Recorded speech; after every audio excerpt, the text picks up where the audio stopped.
Apabila kita nasihat, ada juga tak nak keluar dan sebagainya. Yalah, denda ni siapa yang suka kan? Tumbuk ke apa, tak adalah. Biasalah kadang-kadang nada percakapan itu berubah. Apabila menghadapi struktur ni, kita perlu masuk dalam bangunan. Ada anggota kita yang cedera.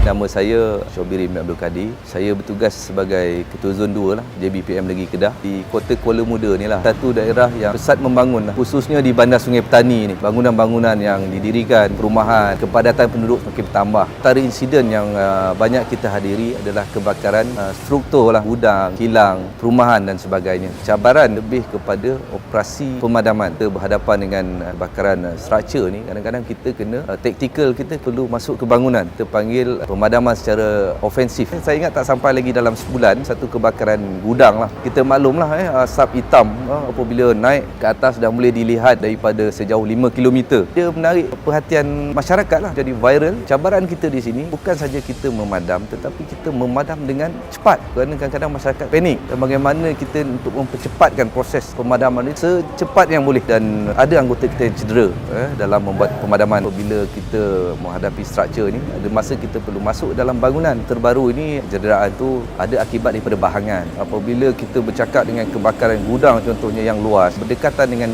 kawasan kebakaran tu memang tinggi. Walaupun kita memakai PPE dan sebagainya, masih terdedah dengan bahangan yang begitu panas. Dan tentulah akan ada struktur-struktur yang musnah. Dan apabila kita masuk dalam bangunan, akan ada sedikitlah luar jangka ke perkara tu berlaku. Apa operasi sebenarnya yang safety anggota tu adalah menjadi kita punya first priority. Satu yang wajib diterapkan setiap komando operasi pun. Dan tentulah bomba ini memang kerjanya berisiko. Orang kata kalau api tu orang lari keluar, kita lari masuk kan. Dan itulah pengorbanan anggota bomba ni dalam operasi. Apabila kita tak ada sumber air di kawasan bila berlaku kebakaran ni, cabaran yang orang kata besar lah. Kerana kalau kita tak ada air ni, macam bomba ni, air ni dia macam peluru kita lah.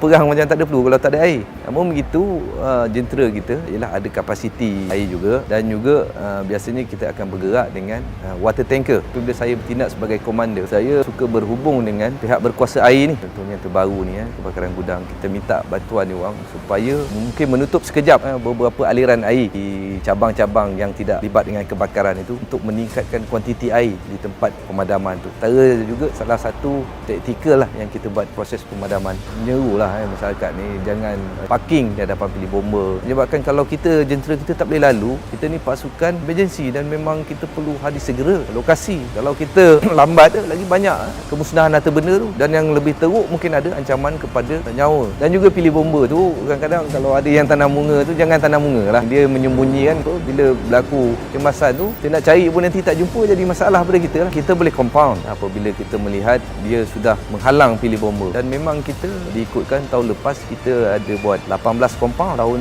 2022. Kerana pada kita, kalau kita tak buat begitu, apabila berlaku kecemasan, banyak perkara yang tidak diingini lah. Yalah, denda ni siapa yang suka kan? Kadang-kadang denda ni juga yang membuatkan pengajaran yang kita akan ingat sampai bila-bila. Once dah kena ni, kadang-kadang kita takkan buat dah. Tidak adalah sampai agresif, sampai orang kata tumbuk ke apa, tak adalah. Tapi biasalah kadang-kadang mungkin nada percakapan itu berubah dan sebagainya. Itu cabaran kita lah. Dan sebagai penjawat awam ni, kita kena berhemah juga walaupun kita membuat kerja-kerja macam tu. Bomba ni kalau tanya mencabar tu, semua mencabar kan. Untuk makluman Faiz lah, belum ni saya bertugas sebagai Ketua Zon di Kota Baru. Cabarannya berhadapan dengan banjir. Macam banjir ni pun is very tough.